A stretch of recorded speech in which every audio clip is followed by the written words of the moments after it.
ఒక యాప్ ఫీచర్లతో నిండిపోయి ఎవరికీ అర్థం కాక పూర్తిగా ఫెయిలైపోయిందనుకోండి. ఇప్పుడు అదే యాప్ $100 బిలియన్ కంపెనీగా మారిందంటే నమ్ముతారా? అవును, ఇదే ఇన్స్టాగ్రామ్ కథ.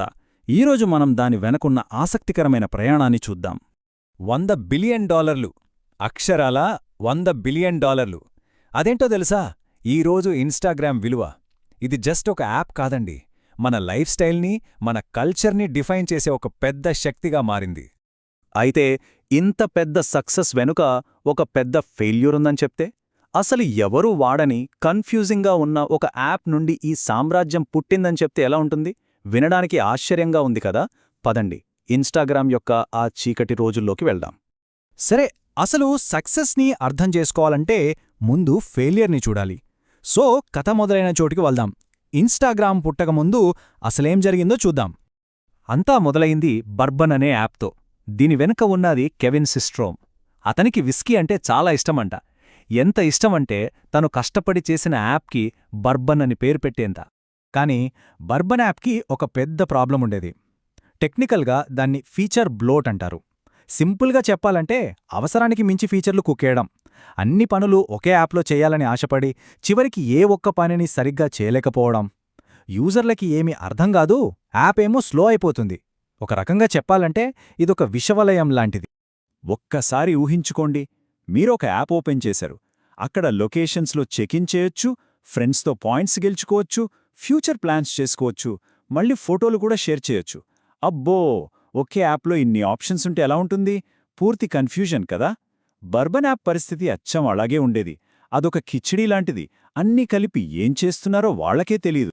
దీనికి తోడు ఫౌండర్స్ కెవిన్ సిస్ట్రోమ్, మైక్ క్రీగర్ $5 లక్షల ఫండింగ్ కూడా తెచ్చారు. అంటే ప్రెషర్ మామూలుగా లేదు. ఇన్వెస్టర్ల డబ్బు చేతిలో ఉంది, కానీ యాప్ని ఎవ్వరూ వాడట్లేదు. ప్రతిరోజూ వాళ్లకి గండమే. నిద్రలేని రాత్రులు గడిపారు. అంత పెద్ద ప్రెషర్ని హ్యాండిల్ చేయడానికి ఉన్నది కేవలం 12 మంది టీం. జస్ట్ 12 మంది. ఆ చిన్న టీం ఎంత ఒత్తిడి ఫీలయ్యి ఉంటుందో ఆలోచించండి. వాళ్ళ ఆఫీస్లో నిరాశ, నిస్పృహ తప్ప ఇంకేమీ కనిపించేది కాదు. వాళ్ల కల కళ్ల ముందే కూలిపోతోంది. ఇన్ని ఫీచర్లున్నాయి, $5 లక్షల ఇన్వెస్ట్మెంట్ కూడా ఉంది. కానీ అసలు నిజమేంటంటే వాళ్ల ఆదాయం 0. ₹1 కూడా సంపాదించలేదు. ఫైనాన్షియల్గా అదొక డిజాస్టర్. వాళ్లు కన్న కల ఒక పీడకలగా మారిపోయింది. కానీ సరిగ్గా ఇక్కడే కల మొత్తం మారిపోయింది. ఓటమి అంచున ఉన్నప్పుడు ఆ ఫౌండర్స్ ఒక సాహసోపేతమైన నిర్ణయం తీసుకున్నారు. టెక్ ప్రపంచ చరిత్రనే మార్చేసిన నిర్ణయం అది. అదే మినిమలిస్ట్ పివెట్. ఏదైనా ఒక క్లూ దొరుకుతుందేమో అని వాళ్ళు యూజర్ డేటాని లోతుగా విశ్లేషించటం మొదలుపెట్టారు. అప్పుడే వాళ్లకొక విషయం తెలిసింది.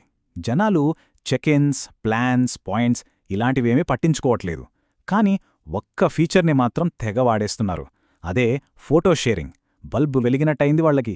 అదే వాళ్ల టర్నింగ్ పాయింట్. అయితే ఒక చిన్న ప్రాబ్లం. 2010 టైంలో మొబైల్ కెమెరాలు అంత గొప్పగా ఉండేవి కావు. ఫోటోలు చాలా డల్గా, క్వాలిటీ లేకుండా వచ్చేవి. సరిగ్గా అప్పుడే కెవిన్ సిస్ట్రోమ్ తన గర్ల్ఫ్రెండ్తో బీచ్లో ఉన్నప్పుడు ఆమె ఒక మాట అంది. నా ఫోన్లో ఫోటోలు అంత బాగా రావు, అందుకే నేను పోస్ట్ చెయ్యను అని. దానికి కెవిన్, ఫిల్టర్స్ వాడే యాప్స్ ఉన్నాయి కదా అన్నాడు.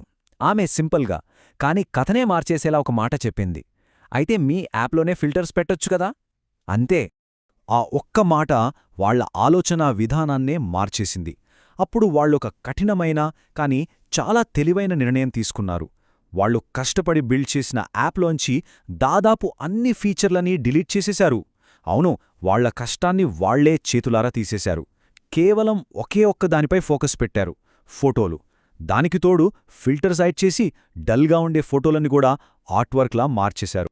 సరే, అంతా తీసేశారు, సింపుల్గా మార్చేశారు. ఈ పందెం వాళ్ల తలరాతని ఎలా మార్చిందో చూద్దాం. ఇది మామూలు పందెం కాదు, $1 బిలియన్ పందెం. ఆ కొత్త సింపుల్ యాప్కి ఇన్స్టాగ్రామ్ అని పేరు పెట్టి లాంచ్ చేశారు. ఇంకేముంది, చరిత్ర సృష్టించారు. మొదటి రోజు 25,000 యూజర్లు. సర్వర్లు క్రాష్ అయిపోయాయి. మొదటి వారంలో 1,00,000, 2 నెలల్లో ఏకంగా 1 మిలియన్ యూజర్లు. ఇక చూడండి, సరిగ్గా 18 నెలల తర్వాత ఫేస్బుక్ వచ్చి $1 బిలియన్ కొనేసింది. అసలు షాకింగ్ విషయం ఏంటంటే ఆ టైంలో ఇన్‌స్టాగ్రామ్ టీంలో ఉన్నది కేవలం 13 మంది. వాళ్ళ ఆదాయం మళ్ళీ చెప్తున్నా 0. అయినా సరే ఫేస్‌బుక్ $1 బిలియన్ ఇచ్చింది. ఈ న్యూస్ విని టెక్ ప్రపంచం మొత్తం షాకైంది.